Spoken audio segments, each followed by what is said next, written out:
News Talk 1110 and 99.3 WBT proudly presents America's coolest conservative. Well, proudly could be stretching it a bit. Welcome to the DJ Ritchie Show. Well, hello, ladies and gentlemen, brothers and sisters. Shock of all shocks. I'm doing a full 2 hours tonight. Look at that. Yay. Yay me. I hope I don't get too tired and have to ditch out early because I'm exhausted. Whew. All right. So I am so glad that you are here and I am here and we are here because there are a lot of important things that we have to discuss tonight. As we all know, our university system is terrible. Our college, government colleges are disgraceful. They are indoctrination centers. They are Marxist little enclaves that are poisoning the minds of our young people. So you think, all right, well, that's the government schools. That's the public colleges. The private colleges are not doing that, especially the Christian colleges and universities. Now, I know a little something about this because my daughter graduated from an HWCU in Nashville, Tennessee, which is a historically white college or university. It is a Christian university called Belmont. So Belmont University in Nashville. That's where my daughter went to college. Now, my wife and I sent her there thinking, well, she won't have to deal with the crazy Marxist liberal indoctrination that she would have to deal with if she went to a regular college. And I'm going to be honest with you. It's a good thing that I was in a higher tax bracket back then. Because, you know, that's the thing about capitalism. You move in and out of, various tax brackets. And I'm not at my, let's say, most successful financial situation right now.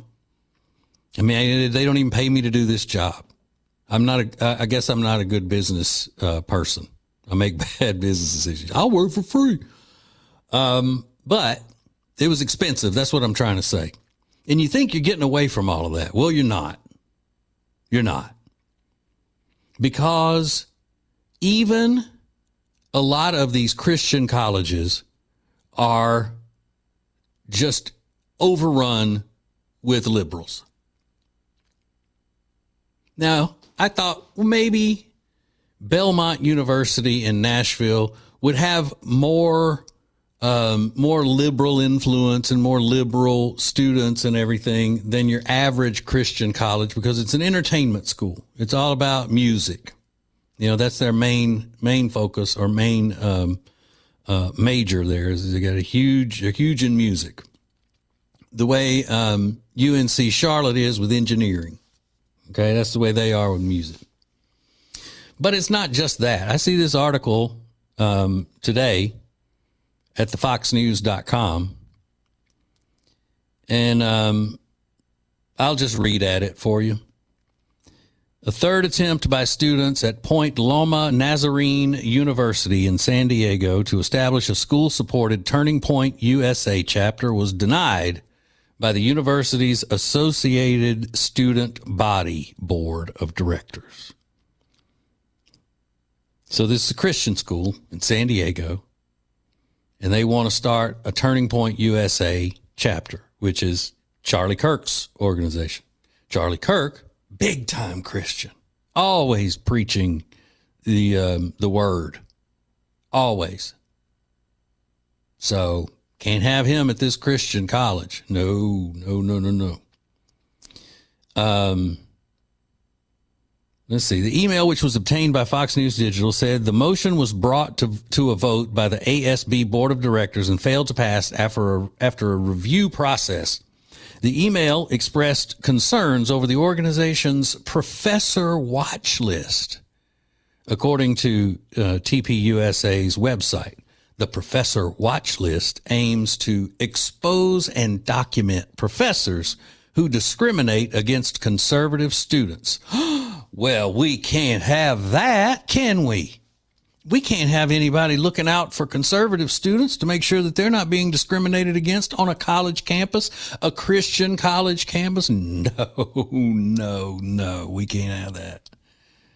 No wonder they shut this down. Quote, while the applicants indicated they would not participate in the watch list, their application included phrasing that mirrors language used by TPUSA's website in connection with it. End quote. The practice is not aligned with ASB's purpose of fostering constructive communication and interaction between students, faculty, and administration. Okay. So then they go on in the article to try to hide behind their ministry. You don't want other ministries fogging and clouding the ministry that they're trying to put forth there at this college in San Diego, Point Loma Nazarene University. So let's see. Maybe that makes sense. You know, from a Christian perspective, you don't want anybody coming in preaching a different type of Christianity than what you're trying to teach your students. Good. However, looks like they approved, let's see, what is this? The school currently hosts a break club. And that's an acronym, BREAK club. Oh, it's fine. It's fine, though. Here, I see it says here, that club, quote, emphasizes the importance of gender equality on a school campus. Hosts discuss issues such as privilege and gender justice. Oh, I am so sure that they are invoking the name of Jesus Christ in all of the messages that they are sending in those clubs. Yes. The school also hosts a, quote, Center for Justice and Reconciliation group, which focuses on immigration and racial justice and allows students to process injustices in their communities. Oh, now look at that. So this Christian university still plays the game with the wokeness of discrimination, I'm sure unfounded accusations allegedly about probably the conservative students being racist and white supremacists and so forth and so on. You know what it's like as a conservative. You know exactly what it's like. I know I do. So you see, we're not safe from any of these universities, ladies and gentlemen. Republicans are on the enemies list of so many people, so many rotten organizations that we don't even realize it. So we got to wake up. We have to stay woke in the literal sense of the word, which again, woke is street for awake. That's where that comes from. Slang, street slang. All right, just thought you should know that. Now, again, I'm not saying every Christian university is like this. I don't want everybody from Bob Jones calling me up. I didn't say that. I just said you need to be aware. It's not just in the government colleges. Not just in the government colleges. All right. We're off to a rousing start, and well, I got a lot of Hakeem Big Sleepy Indica Jeffries stuff for tonight.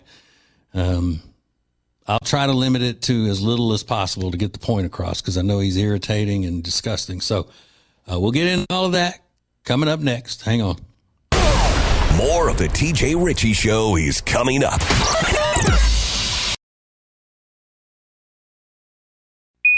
Identifying liberalism and mocking it relentlessly. This is the TJ Ritchie Show on News Talk 1110 and 99.3 WBT.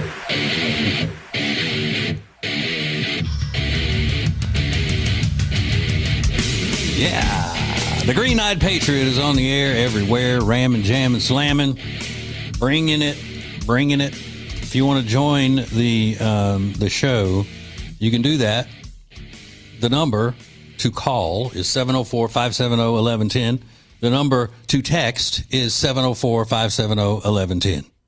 Text line driven by Liberty Buick GMC. Okay, this is the rough part of the show. It is for me, because anytime we're having to deal with playing clips of Big Sleepy Hakeem Indica Jeffries, it's torture for me. You know, I always talk about how the male ear canal and eardrums and all are so sensitive to women yelling and screaming. Especially, you know, one of the biggest nightmares for me is to imagine standing at one of these liberal protests with a woman who has a megaphone and like, he's like, stop.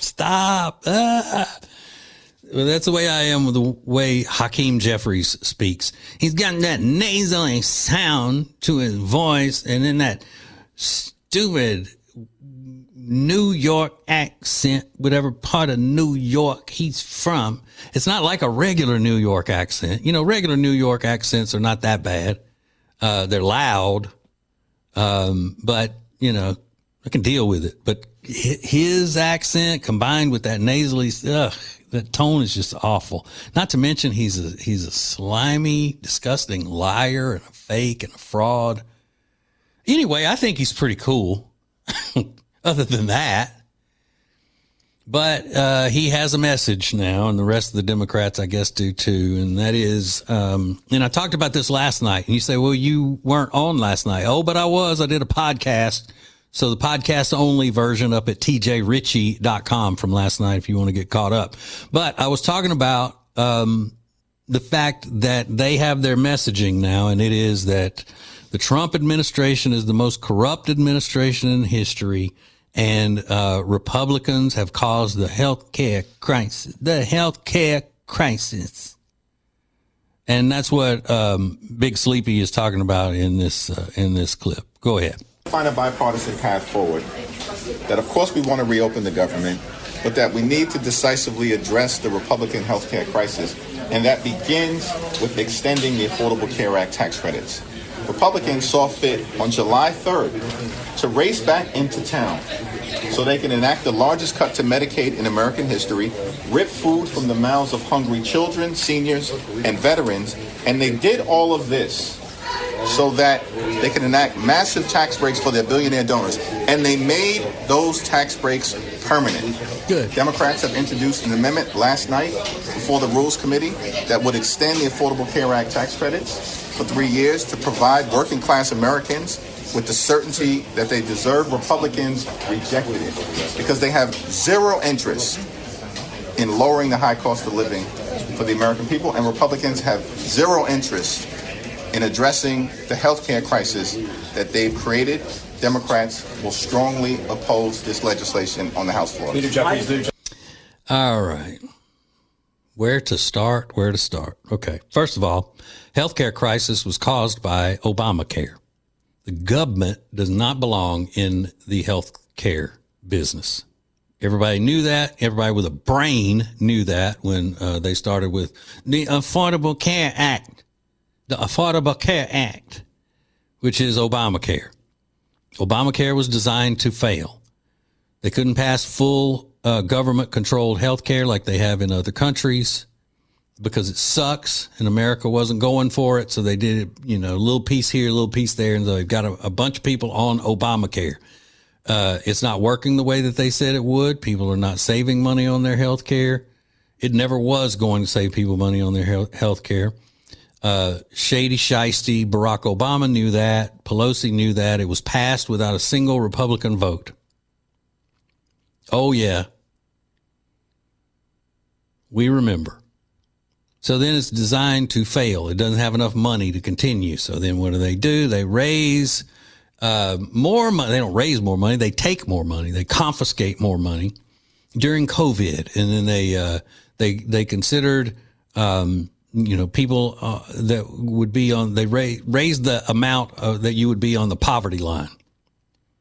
Okay. So then they have all these tax credits, all these subsidies going to Obamacare that was failing.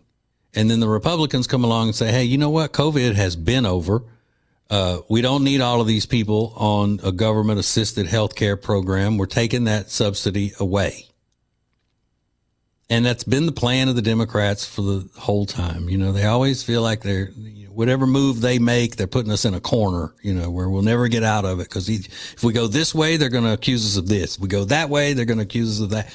And it's just low down, rotten, lying politics. Not to mention how many people who aren't even in the country legally are getting those subsidies and all of that stuff. See, they won't be honest about that. So that's the message. Ho hum. Republicans are bad. Republicans shut down. Republican health care crisis. Republicans starving kids and veterans and da-da-da-da-da. Whew. But I give them credit. Democrats will never travel too far from, their playbook. They won't do it. They're going to keep running that wide receiver screen over and over and over, even though it's not working. Sooner or later, they'll at least break it open enough to get a first down. They just got to keep going to it. That's what they do. They stick to their playbook, their foundation, which is built on class envy and Marxism, class warfare. And you just think about how many times Democrats say that Republicans are going to kill people. We're going to kill people, killing them, which is part of the reason why these stupid liberal drones, these zombies walking around, end up acting out in violence because they've been all keyed up by these rotten Democrats like Hakeem Big Sleepy Jeffries. Now, one more thing, and I got to take a break. But it's not just that his big dumb eyes look sleepy all the time. He has dark circles around his eyes like he's been tweaking all night. He really does. You look at him. He looks like he hasn't slept in days. Like he's been on the high speed chicken feed, as the truckers call methamphetamine. Tweaking and tweaking and tweaking. Or on that ecstasy. What makes you dance all night? Ecstasy, ecstasy. What makes this party hype? Ecstasy, ecstasy. Look like he done popped a molly and he's sweating. Woo! Just take. I'm not saying he did for sure. I'm just saying he looks like it and acts like it. That's it. All right. I'm not even going to give you the rest of the Hakeem Jeffries stuff because it's too annoying. We'll move on to something else next. Hang on. The TJ Ritchie Show. Late, live, and local. It's the TJ Ritchie Show on News Talk 1110 and 99.3 WPT. Here we are On the air everywhere. America's coolest conservative, TJ the realist, Ritchie. 704-570-1110 is the phone number. Now, I guess I need to explain a little something here. I went off into a little tangent in the last segment because I told you I have music ADD is what I call it. I'm not diagnosed. I don't even think that's a real condition, but I've named it that. To where I hear a word that reminds me of lyrics in a song, I start singing the song in my head, and sometimes I sing the song aloud. Okay? So that's what it's a song called, it goes like this. Pop the Molly, I'm sweating. Woo! It's from several years back when the drug Molly was really popular, which I'm pretty sure is what in the early 90s and in the 80s that we called ecstasy. And when I said ecstasy, there's a song by a rapper named Kuiper that goes, "What makes you dance all night? Ecstasy, ecstasy." So I'm not flipping out here or anything or crashing out. That's just, well, maybe you would consider that to be crazy. I don't know. But it's who I am. It's what I'm about. Okay. I want to know, what is the protocol for dealing with a terrorist organization? I've always been under the assumption that the FBI handles terrorist organizations operating inside the United States. Now, I know Charlotte has an FBI office, and you know how I know that? Because I've talked to some of the FBI agents. Now, that was also one of the things that hit me when I first moved to Charlotte 26 years ago. 27 years ago, something like that. I said, oh my goodness, we really are in a big city. They have an FBI field office here. That's what I said. But I thought that that's what FBI agents do. It's a counter-terrorist department of the FBI. I watch a lot of FBI TV shows and documentaries and stuff like that. So I'm an expert. But what's the deal with Antifa? Why can we have an event at Berkeley, which, by the way, is a crap hole, UC Berkeley, and there be a violent uprising from Antifa people, and the FBI not be there arresting all of them?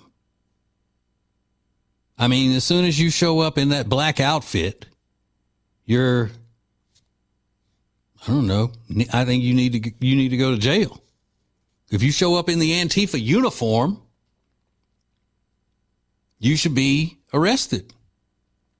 If you and a bunch of your friends are walking around in an Antifa uniform, yet the other night, a violent mob of Antifa type protesters and some Antifa, I know you go, well, they're not all Antifa. There's some of them are just violent protesters. Well, who cares? If they're violent, they get dealt with. They get put down. They get arrested. And if they're part of Antifa, when you're sorting them all out at the jail, the Antifa ones go with the feds. Sounds pretty simple to me. I mean, either they are treated like a terrorist organization or a terrorist cell, or they're not terrorists. I don't understand.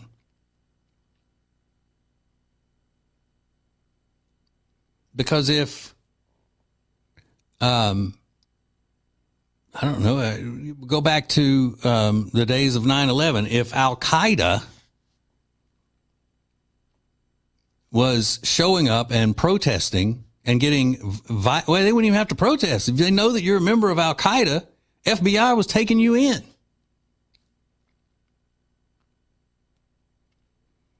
I think they ought to be going into these Antifa members' houses and taking them out, just like they would if they were in there planning a terrorist attack in the name of Allah. Maybe they're just like there are levels of terrorist organizations. I mean, I really don't know. I'm just saying it from, a novice's perspective. When you hear that your government has declared an organization that the organization is a bunch of derelicts, losers, cowards, idiots, dangerous idiots. Well, you know all of that, and then they get declared a terrorist organization by your government, then you automatically, as a citizen, you're thinking, all right, we're about to see the end of this bunch. We're about to take their generals. They're going to fade away soon. They're not going to want to deal with it. But no, I see them all over social media every day, marching around in their little, blacked out outfits and acting all Antifa-like, getting violent. And they're either doing that because they're getting paid and they're losers, or they're just losers looking for attention, being part of Antifa. I mean, you really, really have to be a lowlife with nothing going on in your life. Nothing. Nobody loves you. Nobody pays attention to you. Nobody wants you around. Nobody but those other Antifa people who feel the same way. They're the same type misfit that you are. And even if you're a little rich brat, like a lot of these Antifa protesters are, you're still the same. Nobody loves you. Nobody wants to be around you. You're disgusting. Loser. Weak and weird. So you go get into a group that makes you feel like you belong, makes you feel like you're special, makes you feel like you are important and that you're actually accomplishing something when you're not. You've never accomplished anything. And all you professors who teach all this Antifa crap, all you little Islamists, Marxists, communists, I'm talking to you too. You're a loser. People hate you. They find you revolting. And that's why you don't have any real friends. And that's why your family probably doesn't like you. So, yeah, I've got your number. You sitting there seething now, listening to your radio? You seething? You mad? Ooh, you mad. You mad. Truth hurts, doesn't it? And if you're a parent and you got a young person that's your child that's going out and doing all this stuff, you ought to be ashamed. You ought to sit them down and tell them stop being a loser. Let them know you love them. Start with that. And let them know you don't want them to be a misfit running around with a bunch of psychos. Put on some colorful clothing. Start acting right. Get in church. Start walking with the Jesus is what you need to do. All you losers. Especially you Marxist professors out there. Everybody's pointing and laughing at you most of the time. And I know they did it when you were growing up, and that's why you act like you do. Sorry to be the voice of reason here for you, but that's what Uncle TJ does. All right, we got more coming up. Hang on. It's TJ Ritchie.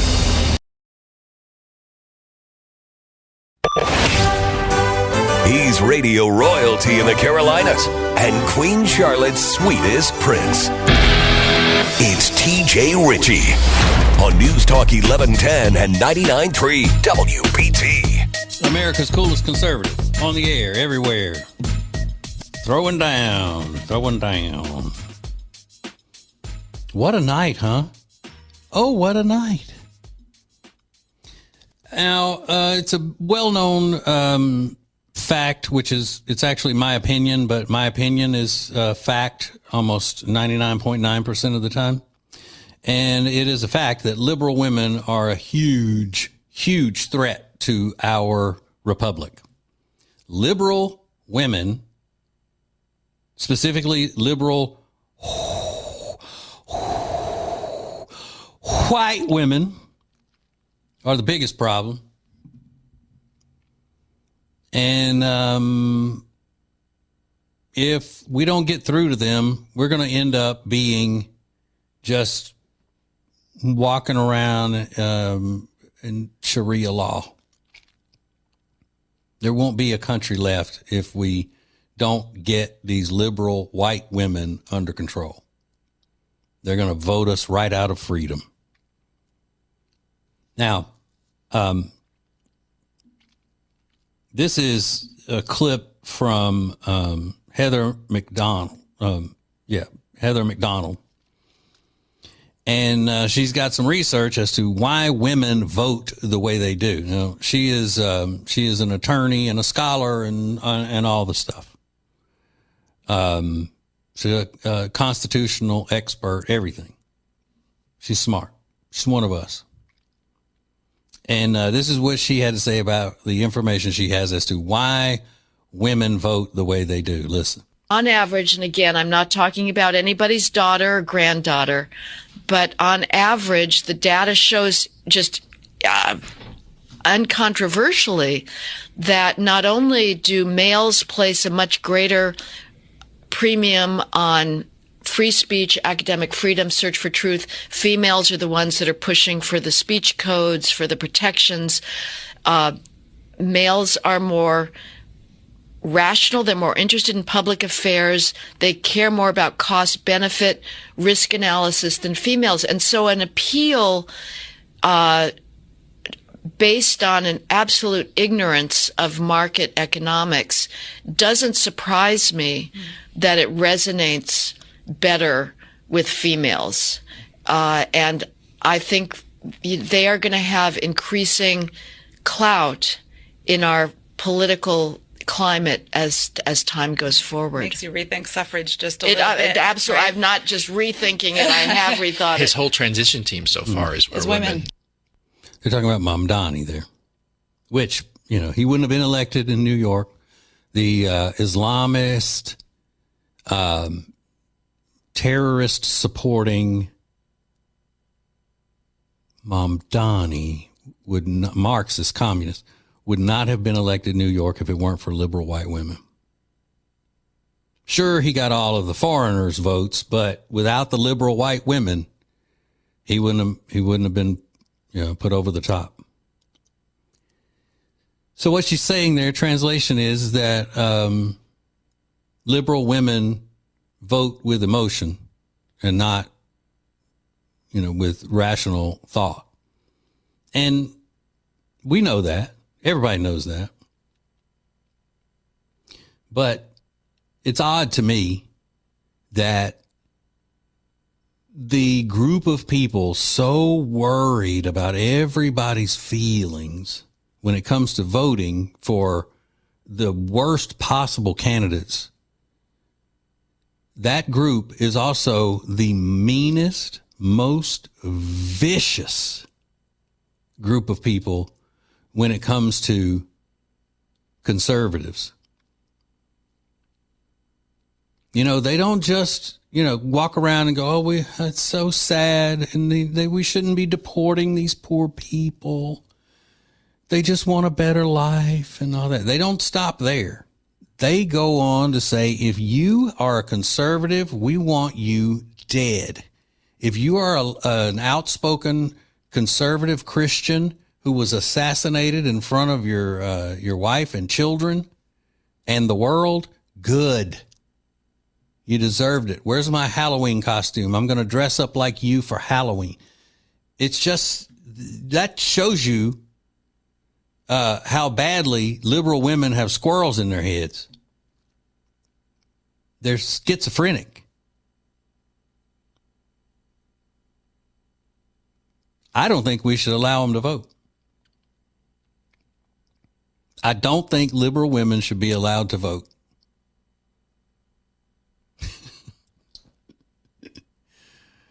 See, because I'm not completely against, like they were saying, it makes you rethink women's suffrage. No, I'm not completely against that. I'm glad my wife can vote. I'm glad all the other women who vote on the right side can vote. The smart women. It's all those cuckoo birds on the left that don't need to be voting.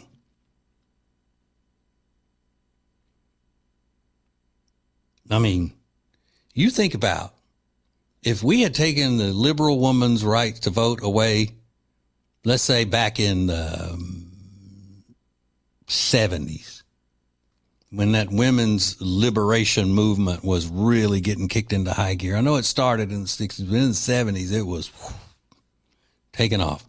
If we would have stopped liberal women's right to vote back then, we wouldn't even know who Hillary Clinton is.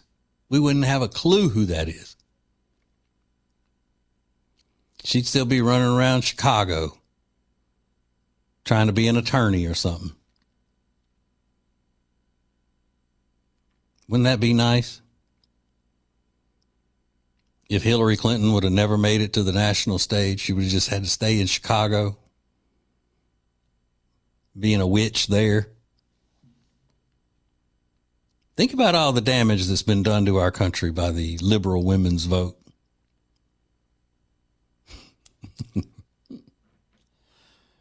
Yeah, we gotta have a change in the rules. I'm sorry. It's the only way we're going to save the country. No more liberal women voting.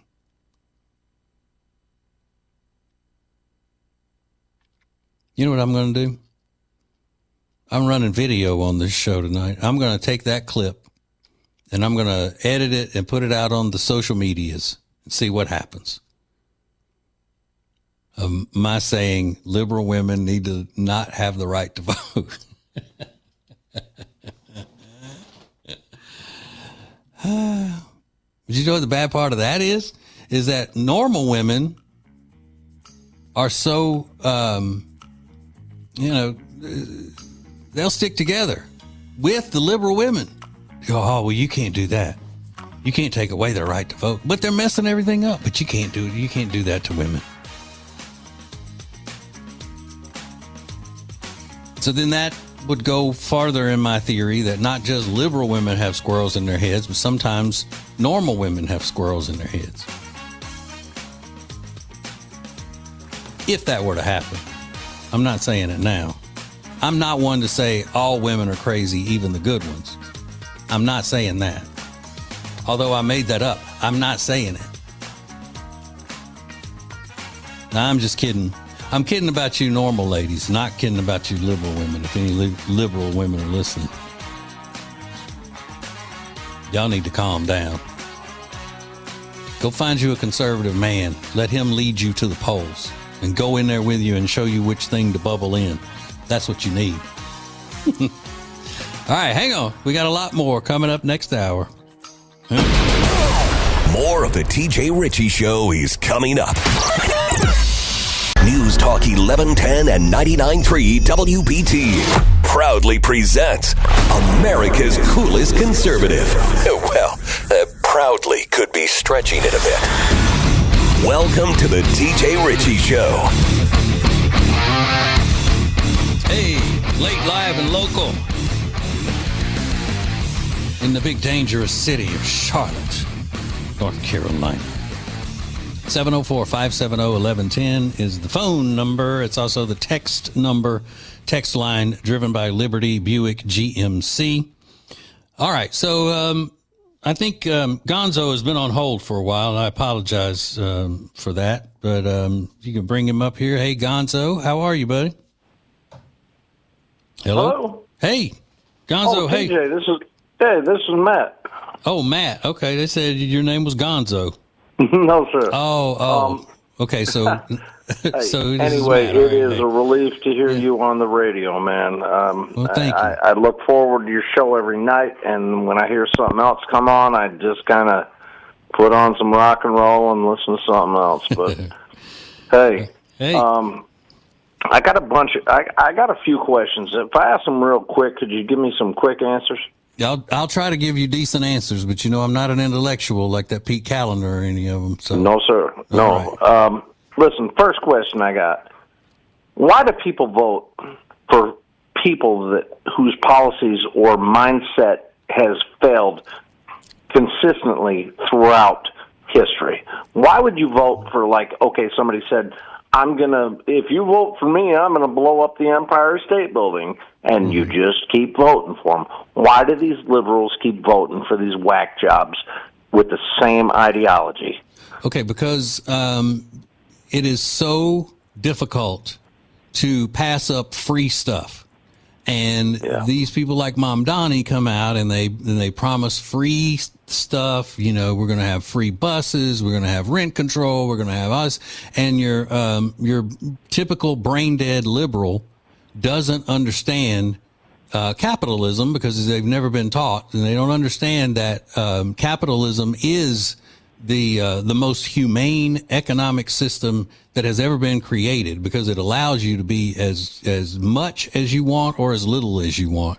And communism and socialism spreads poverty equally among people, and they don't get that. And another thing with Mom Donnie is that there's a certain amount of white guilt that goes along with that as well. So he's an immigrant, and he's a Muslim, and he's all of these things, and he's got that smile, that fake smile on his face, so they think he's so sweet, and it makes them feel like they have moral authority by voting for him. You see, I'm not a racist. I voted for him. So I was going to ask you a bunch of silly questions, but now that you answered it that way, I have to respond with a secondary question about that.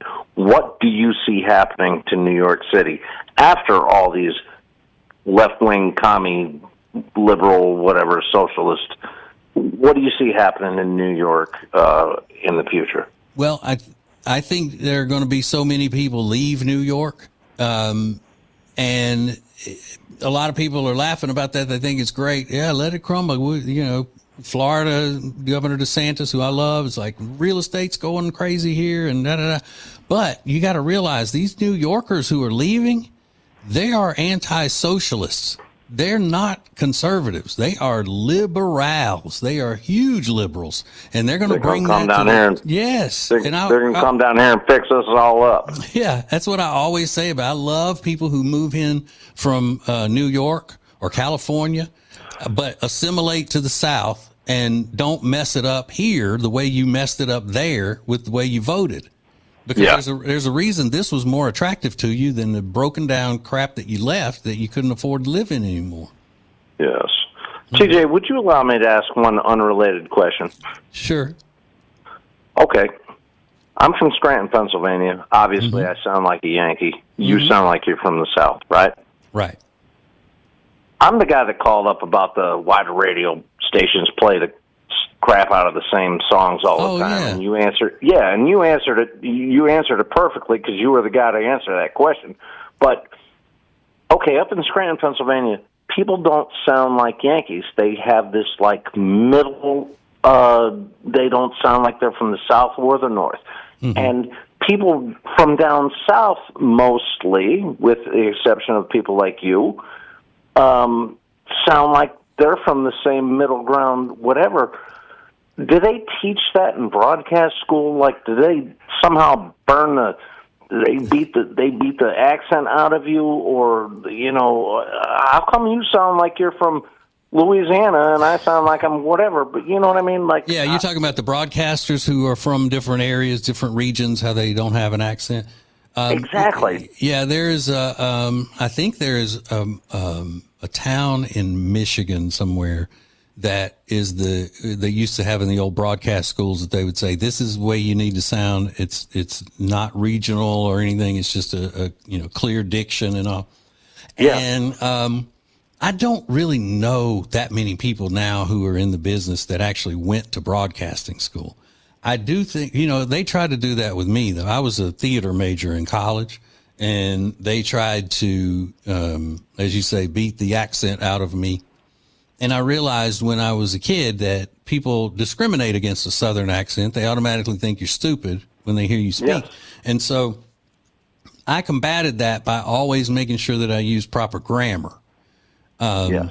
And I've always attacked radio as I want to be myself on the radio. I always hate when people are fake or they're what we call pukers. What they talk like this, like that. I never wanted to be that. I just wanted to be me. And then a lot of times I got to be honest with you. When my partner Ace and I became syndicated with our morning show, we got a lot of people who said, program directors and all would say, yeah, you guys are hilarious. You're funny. I love your content. You're compelling and all that. But I just can't deal with the accents. I don't think the people in my market would accept the accents. And so basically discriminated against because of our accents. But I just dealt with it because there was no way I was, going to try to be something that I'm not. TJ, that's what makes you real, man. The realist, actually. I don't want to hear it like you said, like, we'll be right back after those messages. Like, I don't want to hear that. I know that's not how the guy talks.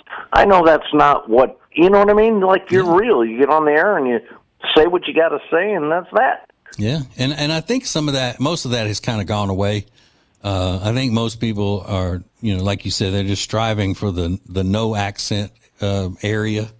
But I can always detect when a person has a different accent just by certain things. Like if they're from the Midwest, like Chicago, it's always Chicago, or the short A sounds in words. Yeah. Like I would say, hey, what's happening? They would say, what's happening? What's happening? Yes. Like that. Goes Chicago's up into rough. Yeah, it goes up into and a lot of Midwest has that in Michigan, where it goes up into the nasally area on certain letters. But Yes, this is sir. cool. This has been very interesting, Matt. I appreciate you calling. Hey, TJ, tell your bosses up at WBT we want you back, man. Whenever this is over, we want you. We want you back. You mean when the ball games and stuff are over, when basketball Whatever season it is, I don't listen. When Jensen gets off, if it's something other than you, I just go and listen to Deep Purple or AC/DC. So, all right, listen, brother, great show, man. We love you. Thank you. Thank you so much, Matt. I appreciate it, brother. All right, we got to take a break. We got more coming up. Hang on. The TJ Ritchie Show. He's America's coolest conservative. Welcome to the TJ Ritchie Show on News Talk 1110 and 99.3 WBT. All right, look at this. Moving right along. Everything's fast-paced. Giving them that 2-piece and a biscuit. Pow-pow. Like that. 704-570-1110 is the number. And, hey, we have Gonzo back. We tried to talk to Gonzo a little bit ago, but his phone dropped. So, hey, Gonzo, what's going on, bud? I'm doing good. I just got hung up on. I was like, man, they don't even want to talk. Hadn't even met me yet, and he's already hung up on me. I thought you hung up on me.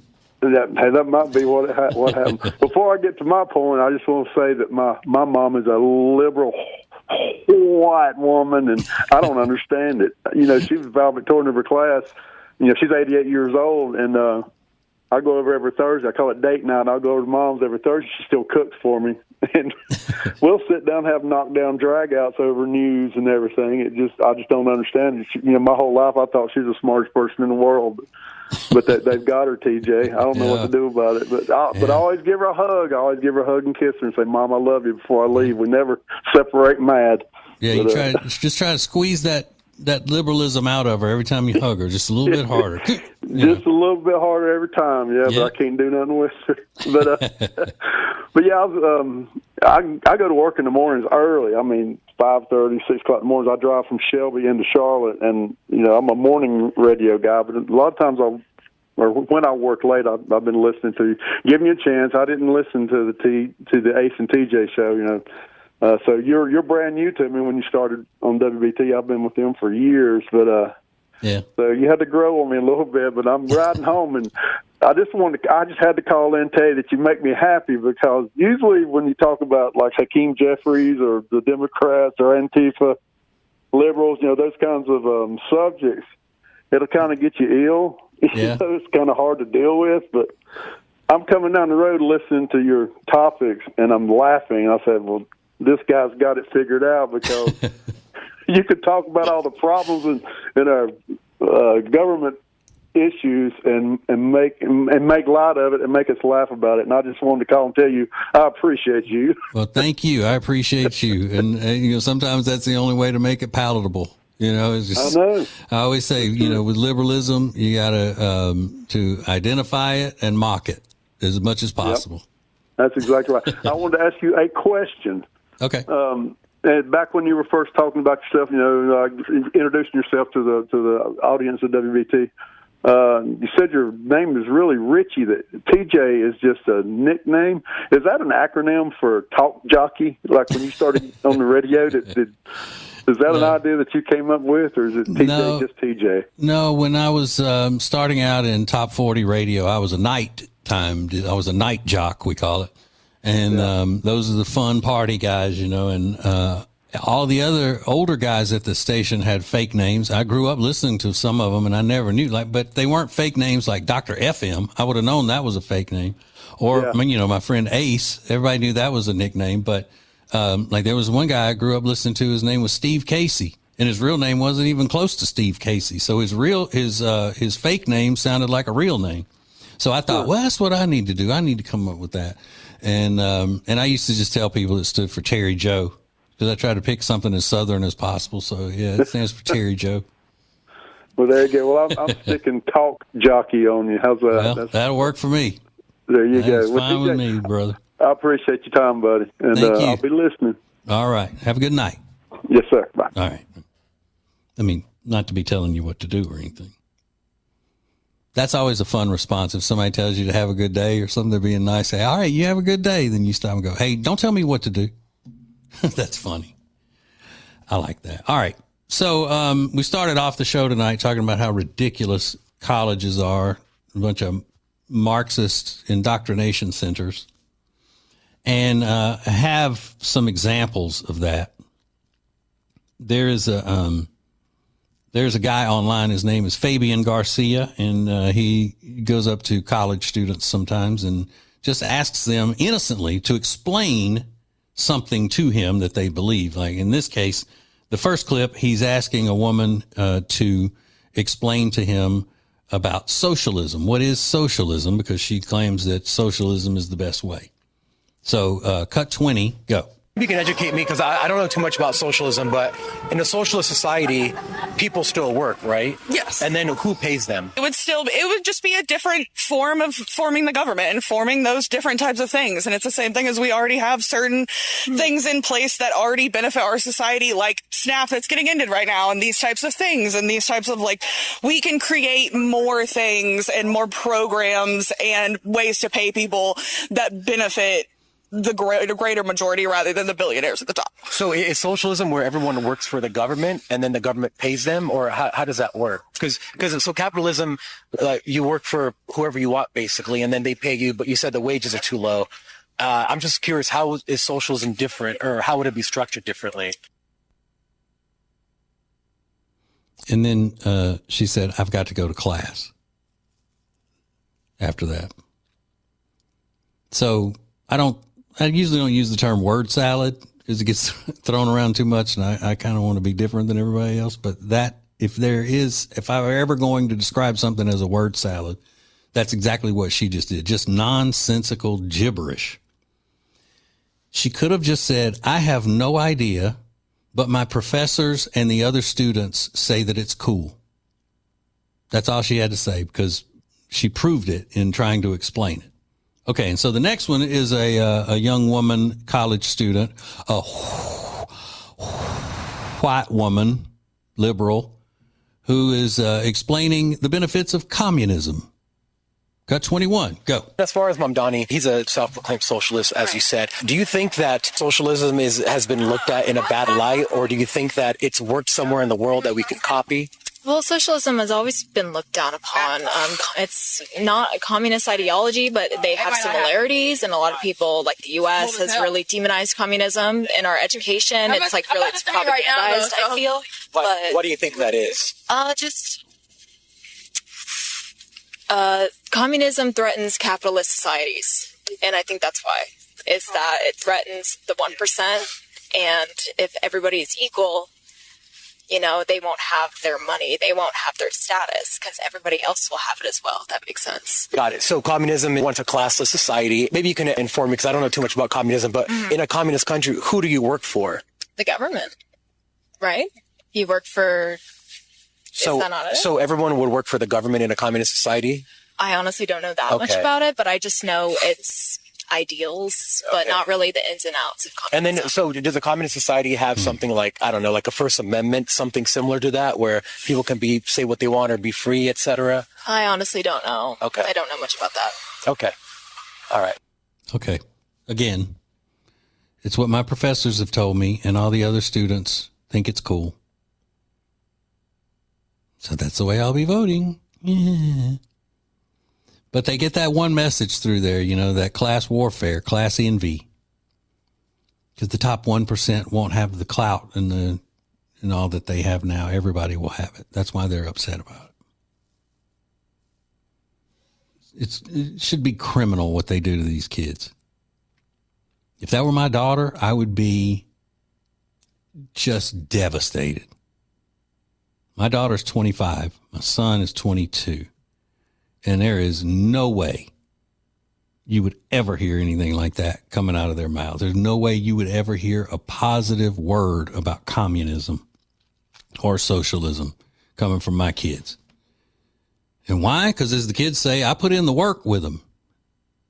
Their mom and I did. And, my son didn't go to a private Christian college the way my daughter did. He went to, I think it still would be considered an HWCU, historically white college or university. He went to Western Carolina, and he had to deal with all that. He had the indoctrination from the Marxist professors and everything, just like a regular government school. But you'd never hear him say stuff like that. But that's what we're up against. Just feeding it to them nonstop in these colleges. We got to do something about it. I don't know what yet, how we're going to get it done, but we got to get it done. We have to. All right, we got to take a break. More coming up next. Hang on. It's TJ Ritchie.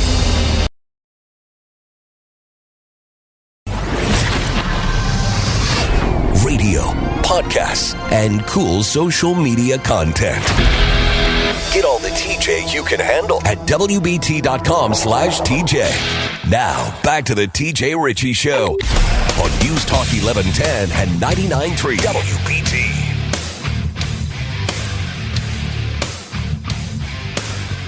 Seven 704-570-1110 is the phone number, is the text number. Get them on in here. Get them on in here. I am the green-eyed patriot, Mr. Conservative, Charlotte's Mr. Charmed and Dangerous. Whatever other cool title you want to give me, I will take it. I'll take it. So let's see. What do we got here now? What are we up against? Okay. Now, as long as we're talking about indoctrination, should we just play those clips of those college students that are indoctrinated? The Democrat Party does the same thing. And the Democrat Party does it in a vicious, vicious way. It has It has hampered so many people's lives, the way the Democrat Party indoctrinates and manipulates people. Lonnie, could you get cut 17 ready, please? I'm sorry, I forgot to tell you before we started. I was playing blackjack online during the break. I should have been paying attention. So what I'm talking about is what I always talk about how vicious the Democrat Party has been to black people, and how they and their lies and their deceit about Republicans being racists and keeping control over black voters, how that has just robbed so many people of the greatness of America that they could have been experiencing. It causes people to limit themselves. And this is a great example. This is a guy who has, he's talking to a woman. I think he is from the Blexit group, which is started by Charlie Kirk, Candace Owens, and Brandon Tatum. And Blexit means black exit from the Democrat Party. And he is talking to her about racism and how she believes that black people don't have a fair shot in America. Listen. When you speak about equality, a lot of people right now, I'm playing devil's advocate. A lot of people right now, they feel that we have equality and we are on a even playing field, that it's really up to the individual to work hard and be diligent and consistent, and they can reach those successes within our community. What would you say to those people? That's ignorance. Explain it to them. I mean, I just think that's flat out ignorance. I mean, white people had a 2,000-year head start. I don't ever felt like I fit the mold of the American dream. And so I feel like a lot of people also feel like striving for that, they would never get it. It just was never meant for them. And so now when I say American dream, paint the picture to you, your vision of what you see the American dream is that is not possible to get to. I don't know. And so like I think out here like, oh, you live in a nice community with like a white picket fence, and so like even those things I still do have. And so sure, you might have some of the materialistic things to say like, sure, I'm living the dream, but I feel like even and still it was never your dream to have, and so it's not for you. What? You see, Democrats, now I'm speaking about professional Democrats. Their message has always been, ever since the Republicans passed the Civil Rights Act, their message to purposely keep black voters in the Democrat Party and addicted to the Democrat Party. It has always been to never inspire. You know, when's the last time you've seen a professional Democrat be inspirational? When's the last time you've seen a professional Democrat say anything of the greatness of America and its opportunities? Never. They can't, because they don't want people to know it. People like this woman, she just said she's got a nice house. She's got all the material things that is the definition of the American dream, but she can't even enjoy it because she knows that wasn't even my dream. That's white people's dream. What are you talking about? You are free. You have had the freedom in a free enterprise system to go and make as much money as you can. And you've done well. You've succeeded. But you still can't take away that lifetime of messages that have been drilled into your head that this country sucks and it's against you. Does that sound like a compassionate party to you? Does that sound like a group of people who really want the best for the individual citizen? Hell no, it doesn't, because it's not. I mean, I don't even know how you would get through to somebody like that. And again, you know, you get to a certain point where you go, well, she should know better by now. She's experienced it. She's an adult. She knows this and this and this and this. But I mean, like I said, this has been handed down to her, her entire life, from the evil Democrat Party bosses to, you know, from her grandparents to her parents and to her, I'm sure. When that disgusting racist Lyndon Johnson decided that the political move for the communist left, where they just called them Democrats back then, was to take advantage of black people after they were given full civil rights by the Republicans. I know he had to sign it, but the Republican Party has always been the anti-racist party, anti-slavery, anti-segregation, anti-all of it. It was created to fight against slavery. But the evil Democrat bosses in the 60s managed to captivate the minds of black voters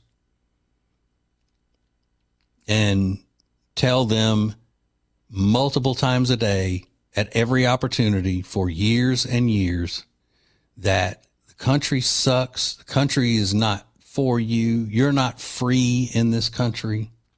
You're not privileged to be in this country. Only the white people are privileged.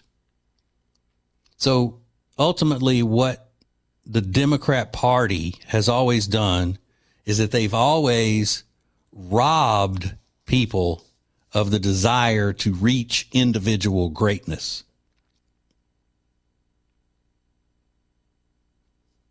Robbed people of the desire to reach individual greatness.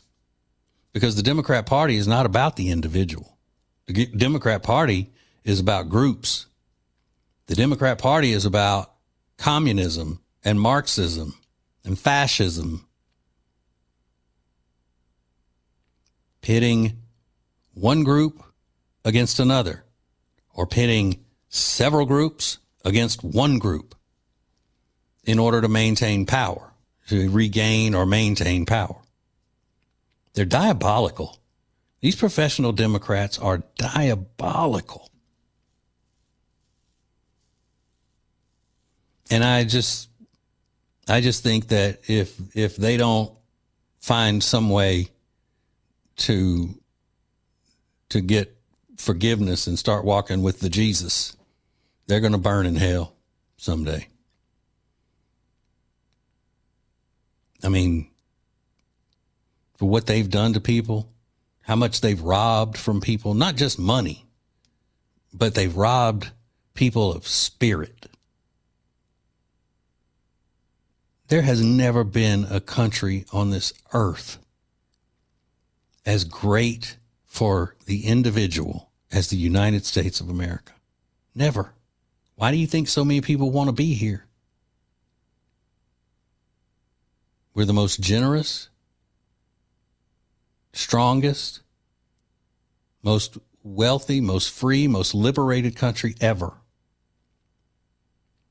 And we didn't get that way by following the manipulation tactics and brainwashing of the Democrat Party.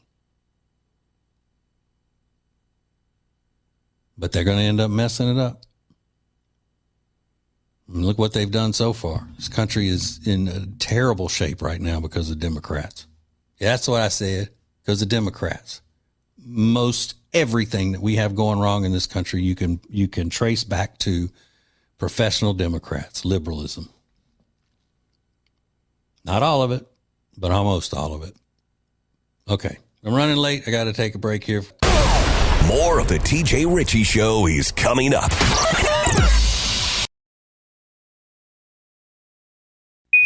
Identifying liberalism and mocking it relentlessly. This is the TJ Ritchie Show on News Talk 1110 and 99.3 WBT.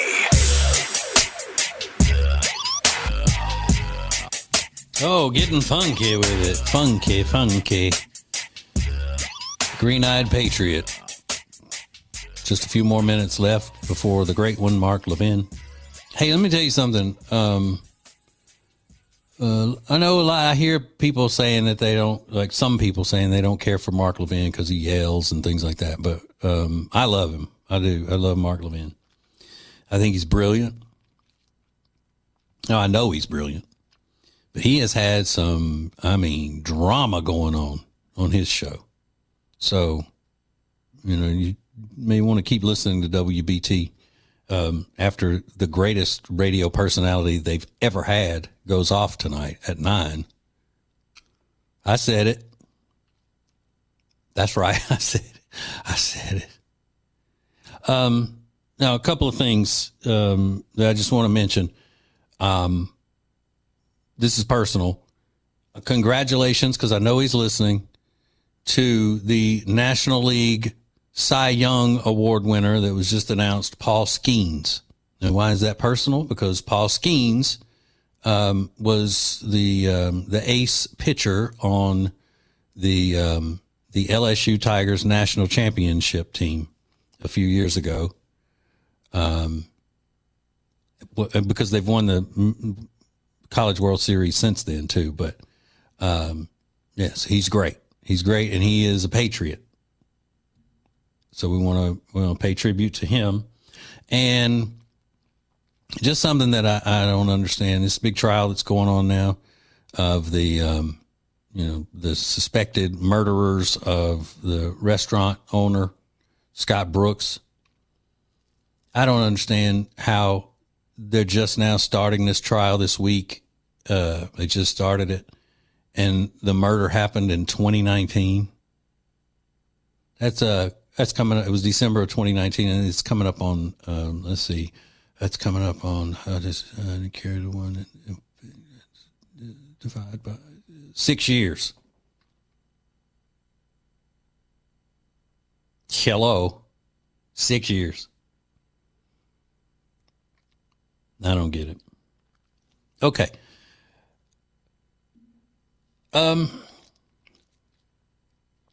It is becoming more and more clear to some people just how mean liberals are.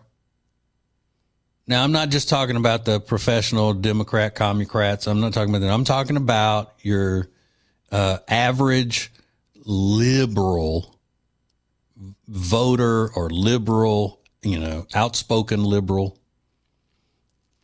The meanness and the vicious attacks and everything have always been from the left. They're way, way meaner than conservatives. And some of these celebrities are finding this out now. The celebrities that have had the courage to speak out on certain issues that, against liberalism or Marxism, or saying that the left has gone too far and all that. They're dealing with how regular run-of-the-mill liberals treat them. Bill Maher is one of them. And Bill Maher is he hasn't switched to being a conservative by any means, but he's had some thoughts and all against the way the liberals and the Marxists are acting. And they've been vicious to him. JFK Jr.'s wife. RFK Jr.'s wife. Cheryl Hines is her name. She's an actress. She was just telling Bill Maher about how the Republicans have been so nice to her, even though she's not one of them. They've been so nice to her, and the liberals have been vicious. We could have told you that, Cheryl, that's the way it was going to be. Now, John Fetterman, Senator John Fetterman, is saying the same thing. He has a book coming out, and he was on with Dana Bash, and this is how that conversation went. Drunk deeply of the venom of both the left and the right. As a connoisseur, I can confirm that the most poisonous, the bitterest, is from the far left. That is pretty remarkable to hear you say that as an elected Democrat. Why? No. It's just been my personal experience on this thing. And when I asked my digital team, I said, we're on all the platforms. Really, what's kind of the harshest? What's kind of the most personal? And the answer was immediate. He said, "Oh, blue sky. It's blue sky." And the difference is, the right would say really rough things and names. Some names I won't repeat on TV, but the on the left, it was like they want me to die, or that we're cheering for your next stroke, or that's terrible that depression won. Why couldn't it depression won? And I hope your kids find you. They even have like the graphic, a GIF where they have like a stroke, in your head, cheering at that. Yeah, and they said that. I remember one. They claimed, the doctor let us down, and why did they have to save his life? Just really, I just can't imagine. People are wishing, I wish he dies, or I want him to die. Literally cheering for a stroke. And I don't know what the kind of a place where that comes from. That's much different than just calling me a name. That's really been consistent, in that community online. Yeah, I know where it comes from. I know. Pick me. Now, the reason I know is because I am America's #1 societal profiler. First of all, the reason is because they are uncivilized. The far left is uncivilized. Secondly, they are socially inept. They don't know how to interact with people. They are alone a lot of the time, and they're around other people who act like idiots. They have no proper decorum. And another thing is that they're godless. They are godless, socially dysfunctional idiots. And they don't know how to act. They're uncivilized. There's your answer. They need to get with the Jesus is what they need to do. But they haven't been raised properly. So when you have no moral standard by which you were raised, then you get online and you say stuff like that. You cheer the death of Charlie Kirk. You put on a Halloween costume pretending to be Charlie Kirk with the bloody freedom shirt on and the whole thing.